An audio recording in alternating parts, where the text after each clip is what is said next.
Sharon comes to a terrifying realization, and Chance gives Daniel and Nick a chilling update. Today on The Young and the Restless, Claire shares a drink with, spoiler, after Summer interrupts her and Kyle. Chance gives Nick and Daniel a chilling update, and Sharon saves Phyllis. All products and services featured are independently chosen by editors. However, Soaps.com may receive a commission on orders placed through its retail links, and the retailer may receive certain auditable data for accounting purposes. At the club, Kyle and Claire talk about Jack and Diane. He teases that they still have their differences, like which James Bond movie they'll watch. Kyle learns Claire has never seen them and explains that Bond drinks martinis. He pours them champagne, and she asks what they're celebrating. Just then, Summer walks in and tells Kyle they need to talk. It's about Harrison. Looking peeved, Claire offers to step aside so they can talk. Summer tells Kyle that she's concerned what Harrison will hear about her mother at school. She's really missing, and there are cops' children in his class. He's already had questions because he was supposed to play ping pong with Phyllis yesterday. This thought makes Kyle smile. He assures Summer she's not being overprotective. Summer thinks they need to prepare him. They need to talk to their son tonight. Summer knows her mom can take care of herself, but this is driving her crazy, and she's trying to focus on the things she can control. Kyle argues that they shouldn't interrupt their son's movie night with his parents, but Summer worries that if he hears about Phyllis going missing, he'll flash back to when Jordan kidnapped him and feel afraid. Do they want that for even a moment? Kyle concedes that she's right. Summer's sorry she interrupted his romantic dinner. Kyle stands. They'll go up and talk to Harrison, who will always come first. Claire returns and asks if they need more time. Kyle is sorry, but Summer made him realize they need to talk to Harrison about Phyllis. Claire understands. Kyle asks her to wait for him. Summer doesn't want to rush their talk with Harrison. Claire tells Kyle to take all the time he needs and kisses him. She'll wait at the bar. Once there, she orders a martini. Nick joins Victoria at Society and thanks her for meeting him. They talk about Sharon and Phyllis going missing. Victoria says it's so unlike Phyllis to stay off the radar and remarks on neither of them calling him back. Nick's not sure what to think. Victor sighs that it's been quite a year for their family. Nick admits it's getting harder and harder to stay positive. She says they have to lean on each other and stay strong for their kids. That's what Sharon and Phyllis would want him to do. Nick thinks his sister is right about the kids. No matter how old they are, they pick you. He.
A. A.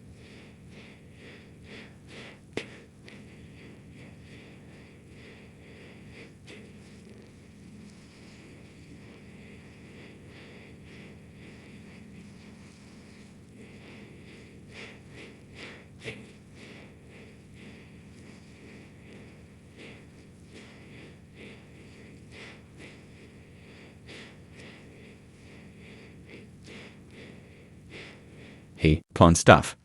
Victoria muses about them always managing to put on a brave face. Nick says he was talking to Billy about that earlier. He shares that he stopped by earlier to discuss Phyllis. Victoria says they're both great fathers. They have that in common. She tells Nick he doesn't always have to be so strong. Nick admits it would be nice if there was a day when things didn't fall apart and he didn't have to worry. Victoria thinks that's coming. She points out Victor's recovering, Nikki's sober, and Claire is finally rid of Jordan. She's sure Phyllis and Sharon will reach out soon. Nick hopes she's right, but he has a sinking feeling they're in real danger. In the abandoned mental hospital, Phyllis cries out.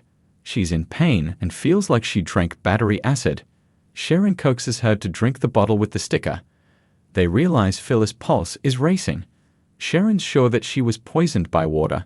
When she drinks the one with the sticker, it will be the end. Phyllis is unconvinced. Sharon reminds her it's a game. Phyllis questions if it's just game over for her. Sharon calls out to the voice to ask if she got the riddle correct. Phyllis trusts her less than she does the voice, who needs to answer right now. Phyllis continues to agonize on the sofa and yells as Sharon continues trying to convince her to drink the antidote. They get to discussing Sharon poisoning Daniel's whiskey. Sharon reminds her she accused her of trying to run her off the road. You were wrong about me then, and you are wrong about me now. She hands her the water bottle. Phyllis still won't drink. Sharon can't force her. This is your call. Phyllis finally tells her to give her the bottle. Whether it kills her or not, at least she won't have to listen to her self-righteous voice anymore. Shut up, she drinks and they wait. At society, Nick doesn't know what to tell his kids. They don't know that Sharon and Phyllis are in trouble, and that's the truth. He can lie to the kids. Victoria guesses he can't lie to himself. I can tell from the look on your face that you're 100% convinced that Sharon and Phyllis need your help, aren't you? Daniel appears. He's with him on that. He's telling Lucy everything's fine, but tries to tell himself that, and he just can't buy it. Nick admits it's getting harder and harder to explain why they've gone AWOL for so long. Daniel worries they'll never see Sharon or his mother again. Daniel has been in constant contact with Chance, and the Force has come up with absolutely nothing. Now Summer's freaking out, and Lucy's asking why her grandmother isn't texting her back. He can't send her on tour with Danny again without tipping her off. Victoria suggests Lucy come out to the ranch. Daniel appreciates that. Nick is telling Daniel they both have a lot of questions, but no answers when Chance walks in. He's glad they're both there. He has news about Sharon and Phyllis. They now have evidence that they need to be found. They have footage of a windowless white van driving around the corner they last saw Phyllis on footage. Similarly, the same van was caught on camera leaving the Cassidy First parking lot, where Sharon's car was left behind. Since then, there's been no sign of Phyllis or Sharon. In the mental institution, Phyllis is still alive, but feels her stomach is full of fishhooks being pulled out. Sharon urges her to drink the rest of the bottle of water. Phyllis does and then throws it. Sharon wants her to get up and move around. Phyllis asks if she's trying to make her vomit. Sharon thinks it will get the antidote into her system faster and to help her. She hoists her to her feet and drags her around in a couple of circles. Phyllis has to go back to the sofa. She's too weak, but she feels like the pain is fading. Sharon tells Phyllis they passed the test. Phyllis isn't brimming with optimism. Sharon points out they should celebrate that she didn't die. Phyllis complains about being held captive by a psychotic game show host. She hollers that if he lets them go, she promises not to rip his eyes out when she sees him. Sharon says they won. Phyllis asks, "What about next round?" The buzzer sounds loudly, and the voice congratulates Sharon, who rants about him physically hurting one of them. "Can we at least play nice?" The buzzer blares. Sharon says, "They wanted me to save you. This was a part of the game." She could just as easily have been the one who drank the tainted water. It could have been her writhing on the floor. She wonders, if it had been her, Would you have saved me? Sharon doesn't believe Phyllis would stand idly by while she died, even though she hates her. Phyllis muses, maybe I wouldn't have unraveled the riddle. Clearly, I'm not as smart as you, Sharon. Sharon tells her if this is how she wants to play it, if hating her is the distraction she needs right now, she's good with that. Sharon recaps that they still hate each other, but she's glad Phyllis is okay. For the record, she believes if the tables were turned, she'd have done the same thing. They debate whether Sharon saving her life goes toward earning Phyllis forgiveness. The redhead knows she wants to talk, but she's exhausted after what her body has gone through. She can't get off the couch. Sharon urges her to rest. She'll watch over her. Phyllis whispers, "Thank you. Thank you for saving my life." Sharon replies, "You're welcome." At the club bar, Claire sips her martini as Holden comes in. They get to talking about a variation on the beverage, and Holden orders 2 Vespers so she can try one. Claire tastes it. She likes it better than the classic martini. They keep talking as he educates her. He teases. They say, "Pick your poison. This is mine." She muses, "Maybe mine too." He learns she hasn't seen the Bond movies, but think Daniel Craig is sexy. Holden brings up his friend who is into old books. They introduce themselves and toast as Kyle and Summer return. Summer muses, it looks like Claire has made a new friend. Kyle butts in between Holden and Claire and updates her on their chat with Harrison. Summer says goodnight and smiles as she walks away. Kyle asks Claire, "Is that a martini?" She says it's actually a Vesper. "This gentleman introduced me to them." Holden nods. Back at their table, Kyle apologizes again to Claire for the interruption. Summer puts on a strong front, but I can tell she's really scared about her mom. Claire's not threatened by her. Kyle asks if that's liquid courage. Claire asks if she needs it. Kyle reassures her. Claire decides she might have another drink. It's hard to tell how hard it's hitting. She's always a little lightheaded around him. At society, Nick tells Daniel, Victoria, and Chance that now that they have a lead on Sharon and Phyllis, they're going to bring them home. In the mental hospital, Sharon covers Phyllis as she sleeps. The voice tells her, "Well done, Sharon. You're one step closer to liberation." Sharon asks what the hell that means. Why does it matter so much to him that she and Phyllis reconcile? What's in it for you? The voice says it's an accomplishment. He denies that it's personal. Think of this as an experiment and nothing more. Sharon cries, "We're lab rats." She wants to know if they'll be set free if they win. Or do you have something else in mind? The voice tells her to rest.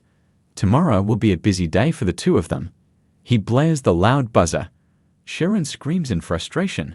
Phyllis wakes up and the blonde tells her, "I don't think we're getting out of here anytime soon."